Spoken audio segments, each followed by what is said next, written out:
आज वज़ीर आज़म नरेंद्र मोदी करेंगे मन की बात। सुबह 11 बजे ऑल इंडिया रेडियो से मन की बात प्रोग्राम में अपने ख्यालात का इजहार करेंगे। मन की बात प्रोग्राम का ये 108वीं किस्त होगी। श्रीनगर में मौसम साफ, लोगों को कोहरे से मिली राहत, धुंध में भी आई है काफी कमी। अयोध्या उत्तर प्रदेश से वज़ीर आज़म नरेंद्र मोदी ने 6 वंदे भारत ट्रेनों को दिखाई हरी झंडी। जम्मू कश्मीर को मिली दूसरी वंदे भारत ट्रेन की सौगात। दिल्ली से कटरा के दरमियान चलेगी ट्रेन। वज़ीर आज़म नरेंद्र मोदी ने जम्मू और कश्मीर में तरक्की के लिए उठाया है हर कदम। ट्रेन के आने से मईशत को मिलेगा फरोग। रेल लिंक के जरिए कश्मीर को जल्द किया जाएगा लिंक। जम्मू कश्मीर में बहुत जल्द हो सकते हैं असेंबली इंतखाबात का इनेकाद। मरकजी वज़ीर डॉक्टर जितेंद्र सिंह का बयान।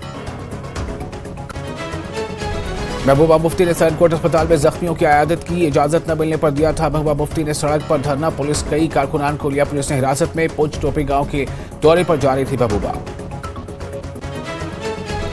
बीजेपी के कौमी जनरल सेक्रेटरी तरुण चुग ने महबूबा मुफ्ती पर बोला हमला। सैनकोट इलाके में धरना देने पर महबूबा मुफ्ती को बनाया तनकीद का निशाना। कहा महबूबा मुफ्ती कर रही है गद्दी सियासत, लोगों के जज्बात को भड़काने की कर रही है कोशिश।